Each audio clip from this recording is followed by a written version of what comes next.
Hello everyone, welcome to the Buzz the Prey Manga. Today we continue the latest Global Freeze chapter, rewritten and edited by me in English for a smooth reading experience. All visuals and story flow are personally edited to give you the best manga style storytelling. Support the original creator by checking the official manga. So let's dive right into the today's chapter. Chapter 2553, Coveting the Treasure. The wind on the grass sea finally loosened the taut strings a little. Among the 6 generations of people, some were sitting on the ground, panting heavily. Morgan rubbed her eyes hard, trying to force back the stinging sensation. King Arthur held his sword steady, and the heartbeat in his breastplate slowly shifted from the war drum back to the military drum. Oreb whispered a prayer, and the cross drew a tiny arc in the air. Everyone's eyes were brimming with tears of excitement and exhilaration. 6 generations of them regained their dignity, thanks to Zhang Yi. At least now, they are no longer prey in the eyes of the alien race. The way everyone looked at Zhang Yi was one of reverence, as if he were a god. That is the hope of all mankind. Zhang Yi turned to them and said in a gentle tone, "I'm sorry to have made you all anxious. The meeting continues, and so do we. Now we can discuss the other terms." After the 4 main ethnic groups targeting Huashu Kingdom shut up, Huashu Kingdom's territory was secured. Ling returned to his side and stood quietly, not returning to the alternate dimension. This was a form of intimidation towards others. No one questioned her origins anymore, and no one dared to question her, because the answer has already been given to them. The combined oppression of the 4 races was countered and suppressed. Their overwhelmingly powerful actions inspired awe. All eyes of the various races around the hall returned to the round table in the center. The noise subsided, and the voices of the deliberators gradually rose. The wind was still blowing over the grass, over the armor plates, and over the invisible curtain of swords. The sky over the Australian continent remained overcast, like a huge iron lid pressing down on everyone's heads. A long, oppressive, and chilling gray that makes your heart race. The aftershocks of the battle still linger on the vast grasslands, scorch marks, collapsed ground, and ripples in the torn air. The residual energy in the air still rubbed against each other, occasionally splashing up tiny blue-white sparks, as if reminding all onlookers that what had just happened here was a battle that could rewrite the fate of contemporary humanity. After quickly stopping his wounds, Gushan of the Ironclad clan said in a deep voice, "We acknowledge that the Huashu Kingdom can maintain its complete territory." The second to speak was Kong, the representative of the Celestial clan. His voice did not come from his mouth, but was transmitted to the eardrums of every powerful person present through air vibration and resonance. The voice was distinct, carrying a haughty air of looking down from the clouds, yet it was also noticeably more restrained. "Based on your current combat strength, the Huashu Kingdom is qualified to continue existing on the surface of Earth and is not among those we plan to eliminate." Gushan of the Ironclad clan said in a deep voice, "On this continent, any force that wants to survive must demonstrate its strength in order to sit at this table. You have already shown that you possess power no less than that of any other race." His use of the word strength was quite meaningful. The meaning is clear. It's not about showing mercy to the Huashu Kingdom, but rather that they acknowledge Zhang Yi's fighting prowess as sufficient to uphold the sovereignty of a civilization. Guchuan of the Titan tribe lowered one of his eyes, which contained light intertwined with timelines. He stared at Zhang Yi and Ling and said in a low voice, "It is your existence that gives this tribe the right to negotiate. The fate of a nation or a country rests on the shoulders of one person. This may explain why all races spare no effort in investing resources in a select few, allowing them to grow and ultimately protect their race." The Fawn Wolf clan, on the other hand, couldn't be so arrogant anymore. Kroba's wounds writhed within the fissures, and his self-healing flesh continued to throb and regenerate. He growled in a low voice, but did not continue to slam the table and shout as before. He just stared at Zhang Yi, as if he were staring at prey that he couldn't touch for the time being. On the human side, Morgan, King Arthur, Saladin, and others breathed a sigh of relief. leaning back as if they had just surfaced from drowning and were finally taking their first breath. They knew all too well what that had just meant. If Zhang Yi can't control the situation, there will only be one conclusion.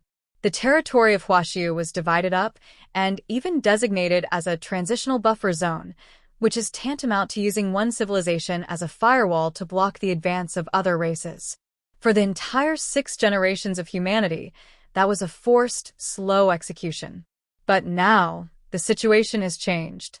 It's not about humans seeking survival, but about at least one human civilization sitting at the table, recognized as inviolable territory. King Arthur said to Morgan in a low voice, "That's enough.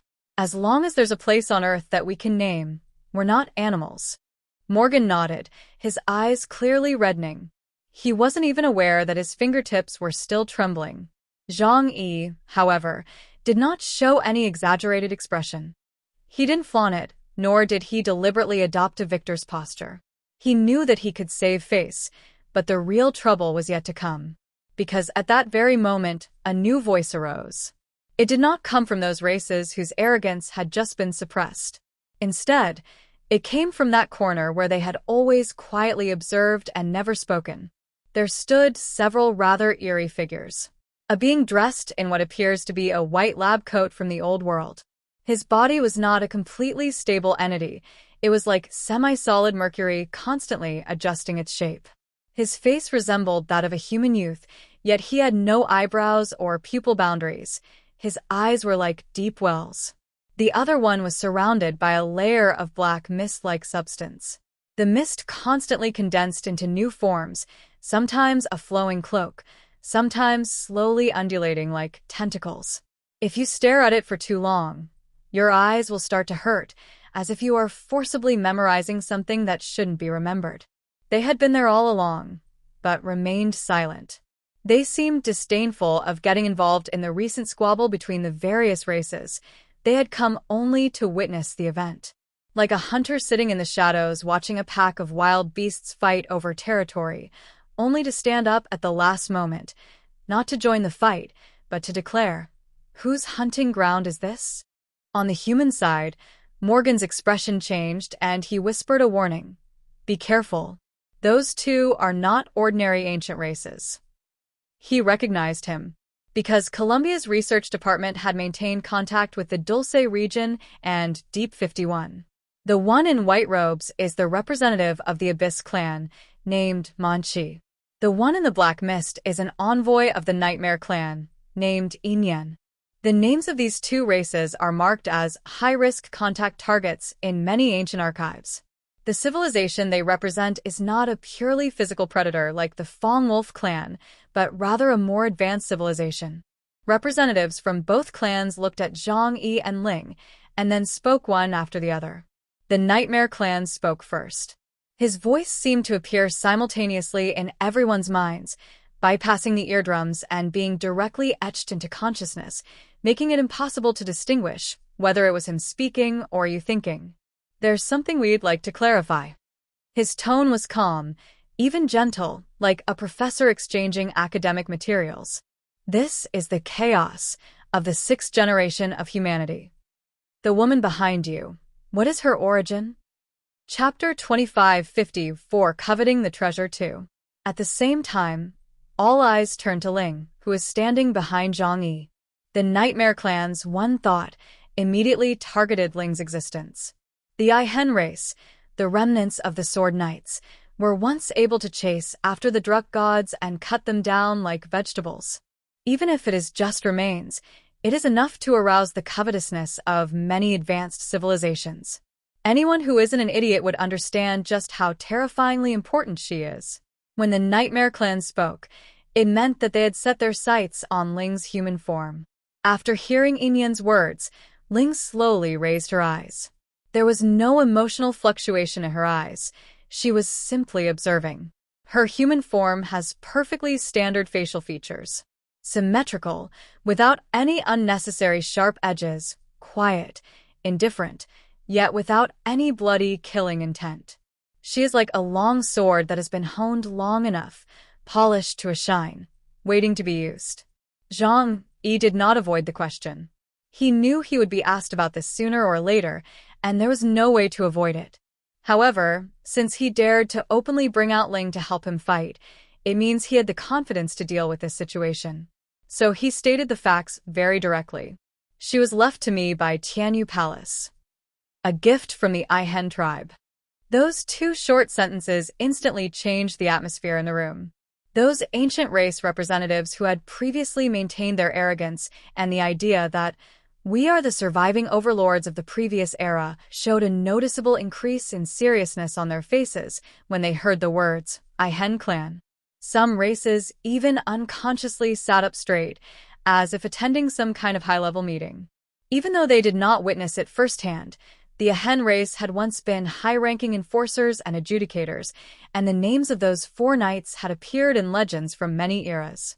In fact, they have appeared in various civilizations and races, and they are all the highest-level gods who sealed demons into hell and were invincible beings. Sword Knights represent the purest and most extreme form of combat power. The black mist in the Nightmare Clan's Yin-Yen's eyes rippled slightly, like a small wave of emotion. He said softly, "It seems that she is indeed the remains of the Sword Knight. No wonder.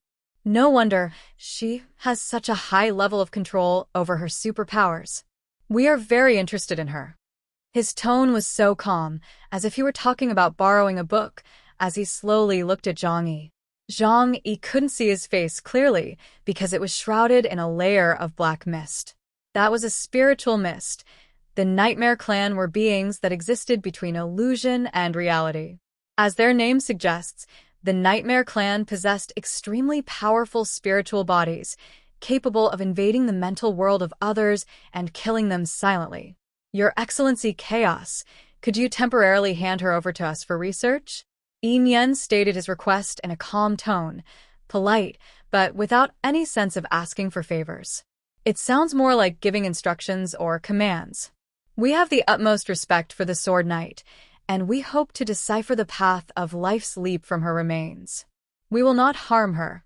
We simply need to study her structure. Don't worry, we'll return it to you after we've finished our research.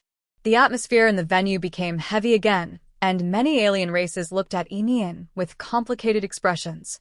In fact, many people have this thought. Who wouldn't covet the remains of a legendary Omega-level powerhouse who once reached the infinite level? Perhaps within it lies the secret to breaking through to the Omega level. However, after witnessing Zhang Yi's strength, those races with White Knight-level experts in charge dared not make such a request. But the Nightmare Clan is different. They're much stronger. The position where Yin sat was in the core area of the negotiating table, unlike that of the Fong Wolf clan and the Ironclad clan. King Arthur's expression changed on the spot. Morgan's face darkened instantly. Your Excellency of the Nightmare Clan, isn't that inappropriate? That was a gift from the Ismite clan to Chaos. How can you so easily give it to others to study? This is also disrespectful to the Ismite clan. Morgan brought out the Eternal Race, attempting to scare Yi away. Representatives of several races that were more inclined to cooperate with the 6th generation of humans also expressed their dissatisfaction. The representative of the Senju clan raised 4 hands and gently crossed them in front of his chest as a way of indicating his disagreement. But I don't care about these things. He was clearly used to speaking with his own logic and used to the position of I have a need, so this should be met. I said I only borrowed it for research. I'll return it when I'm done. What? Do you mean that even 6 generations of you can't give our Nightmare Clan this much face? He glanced indifferently at the crowd, not taking Zhang Yi seriously at all. If you continue to show such disrespect to the Nightmare Clan, I will be very angry. This is already a blatant threat. Other races were either curious, covetous, or indifferent. The atmosphere at the scene, which had just started to improve, was suddenly plunged into a huge crisis. Everyone was waiting for Zhang Yi's reply, because it's obvious that Yin's strength is far more terrifying. Although Zhang Yi was able to defeat the 4 White Knights, he would hardly be a match for Yin. Moreover, besides Yin, there were also other races like the Abyss clan present, who also coveted Ling's human form. Just as the atmosphere on the scene was tense, Something seemingly absurd happened the next second, leaving everyone dumbfounded. Zhang Yi smiled. His smile even carried a hint of relaxation, as if he didn't care.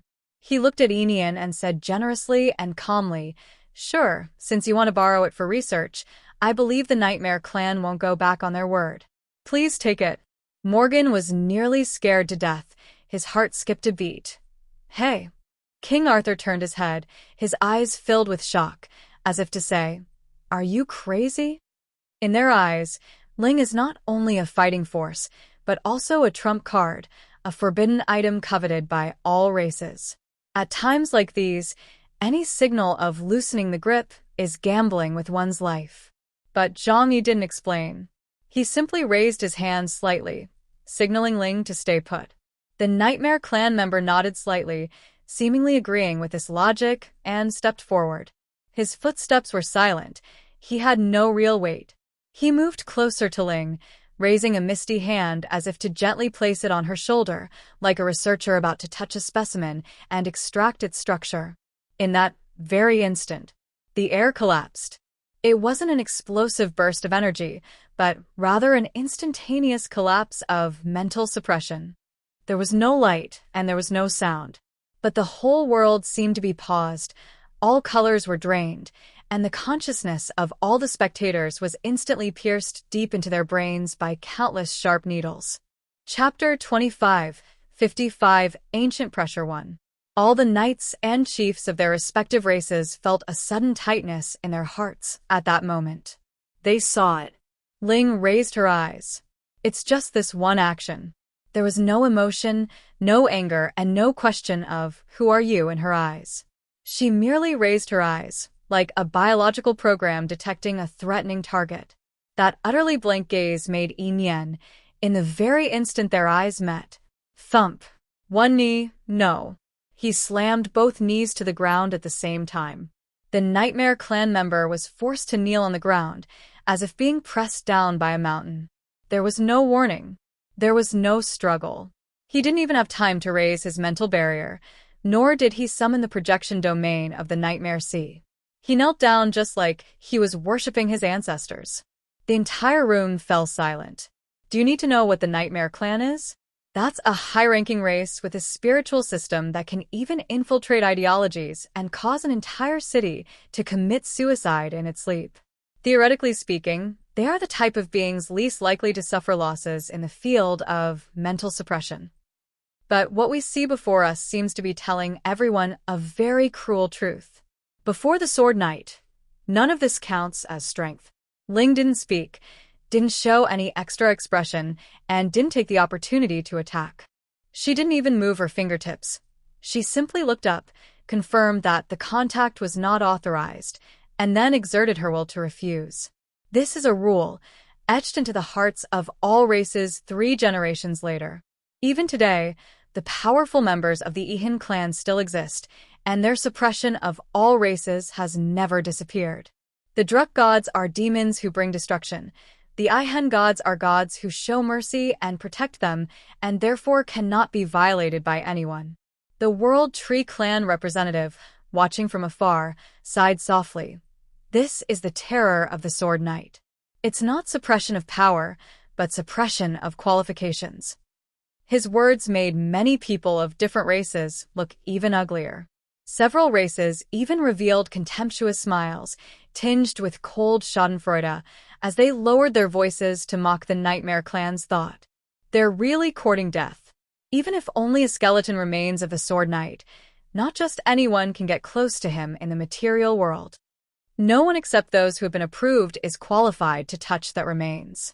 This 6th-generation descendant has clearly been acknowledged by her. And you? What are you? You have no tact. The taunts weren't loud, but they were enough to completely change the atmosphere. These voices came from other high-ranking races. They had not spoken up at first, and they did not even covet Zhang Yi's possession of Ling's human form, because they understand that the Ishtar Sword Knights who ascended to the ether are also Sword Knights. After all, the one in the ether sea hasn't disappeared yet. And no one can even guarantee that she, as one of the most powerful beings to have ever existed in the material world, will return. At this moment, the situation underwent a subtle but fatal shift. Initially, everyone was only focused on Ling herself. Now, they've started targeting Zhang Yi. The Nightmare clan member was still kneeling, his black mist trembling wildly, attempting to reshape his consciousness and sovereignty.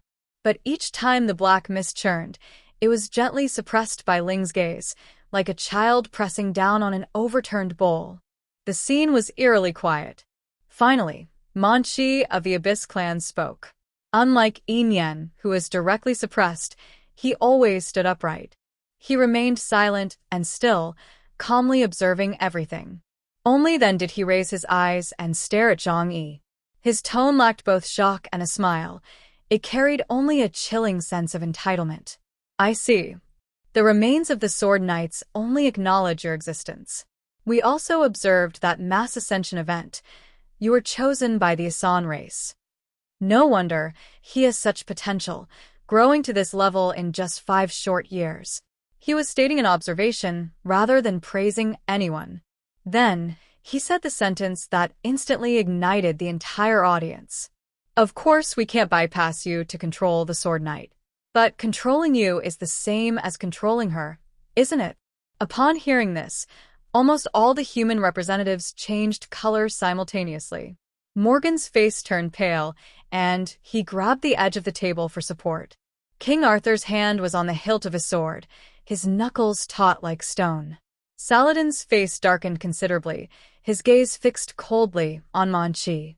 They were on guard that the representatives of all races might attack Zhang Yi because they wanted to gain control of Ling's human form. But the problem is, they weren't the only ones there. There are also representatives of many ancient races. Some groups that had remained silent until now had their eyes light up when they heard the statement. Controlling Zhang Yi is the same as controlling the remnant of the Sword Knight. That wasn't greed in the ordinary sense, but a kind of fanaticism akin to finding a sacred artifact. They want Ling. But they also understood that Ling's level of power couldn't be addressed through conventional contracts or exchanges of benefits. So, what is a shortcut? Take down Zhang Yi. He is the key to unlocking the treasure. In an instant, many eyes were on them. That kind of gaze is hard to describe. There were no flashes of swords, nor any energy fluctuations. However, those races began to have their own thoughts and started to calculate the costs and benefits. These thoughts themselves were like a row of blades aimed at Zhang Yi from all directions. Some people have even stopped hiding it. Lord Chaos. One representative stated directly, "We have no malicious intent.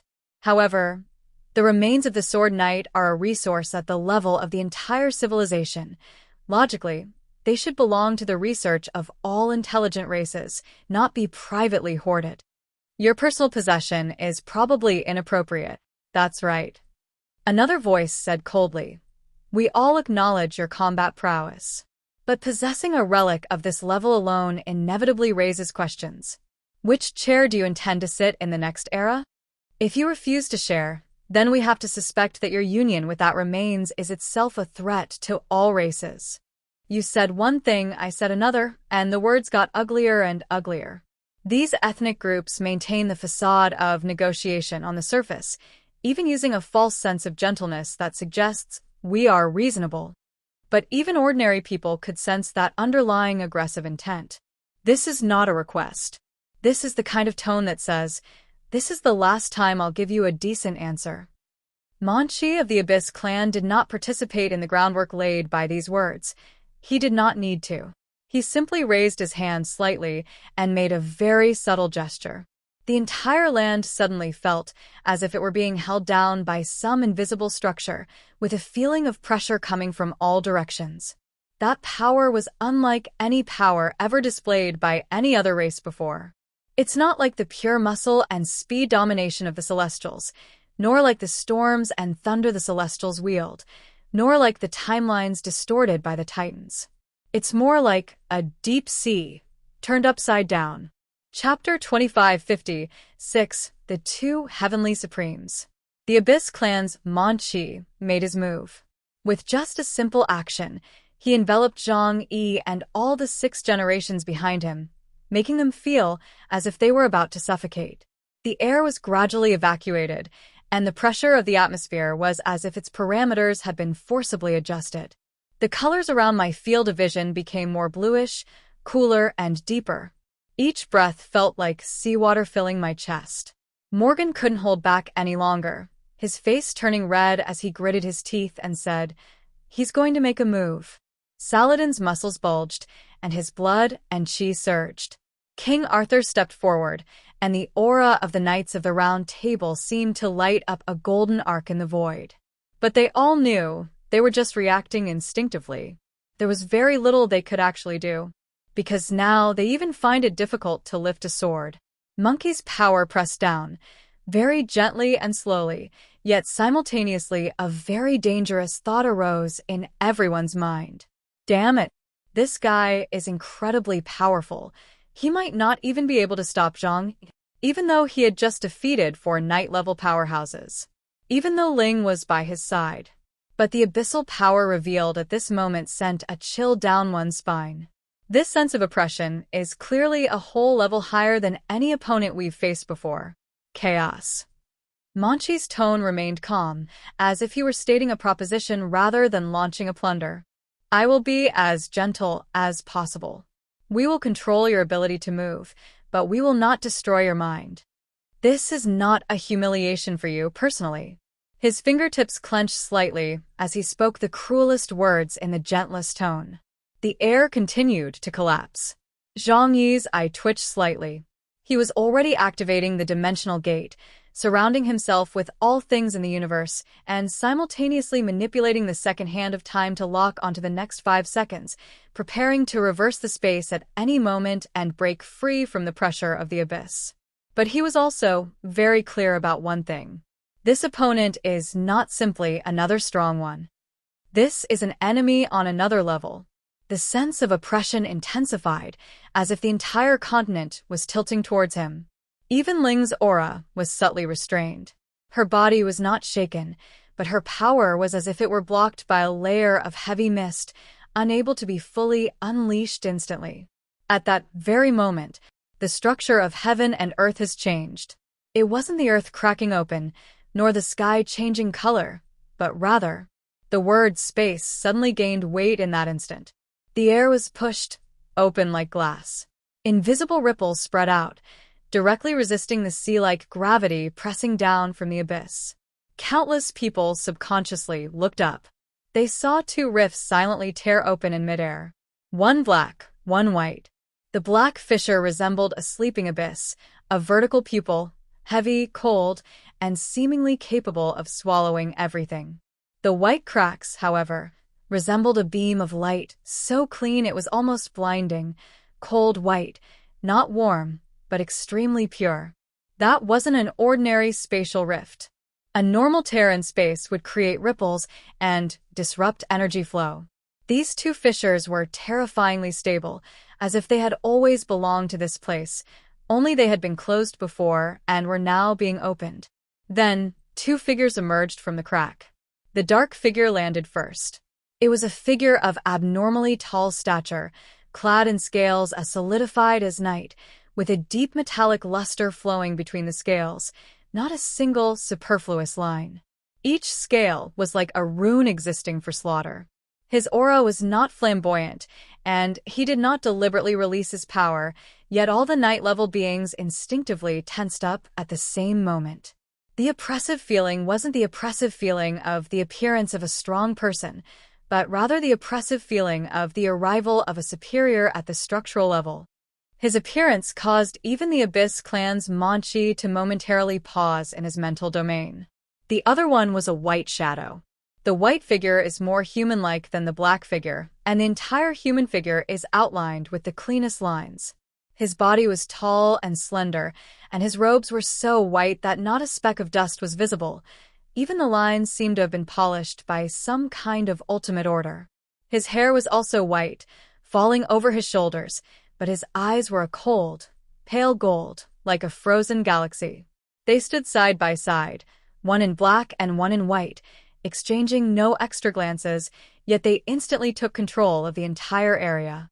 Representatives of many ancient races changed their expressions the moment they saw the black and white figures. Some people's pupils contracted sharply. Some even forgot to continue pretending to be arrogant and couldn't help but hold their breath. Whispers erupted among the many ancient races. Dragon Clan. It's the dragons. Why are they here too? The overlords of the previous era. They've actually joined this struggle. Do they also want the remains of the Sword Knight? The voices of some racial representatives were no longer filled with surprise, but rather with a trembling dread. Even 6 generations of humans are not entirely familiar with dragons. For many races that have survived from the previous era, or even the era before that, this name is a myth weighing on their heads. They remember.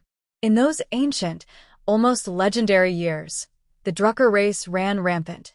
A mad species personally regulated, out of control, and patched up by the Creator himself, attempting to use the entire planet Earth as an incubator. Back then, not all races dared to raise their heads and speak. Almost every era, at its final moment, the creators will create an environment more suitable for the birth of powerful beings. Therefore, in every era, Omega-level beings are born to maintain the order of the universe. In the previous era, reptiles reigned supreme. Ultimately, it was the 5th generation of the Ihuan clan, the Dragon Clan, that sealed away the Druk God clan. The Black Dragon Abyss is still, the White Dragon Child is silent. The most powerful and talented being of this generation of dragons. One in black, one in white, 2 supreme beings. And now, these 2 people stood before Zhang Yi. Meng Qi's aura instantly crumbled, becoming as insignificant as a breeze. He Longyuan spoke. His voice wasn't loud, but it was deep and resonant, like a hammer blow to the bone, each word distinct and without any unnecessary exaggeration. Stop. Just one word, stop. But that stop fell from his mouth like a command, taking effect immediately within the field.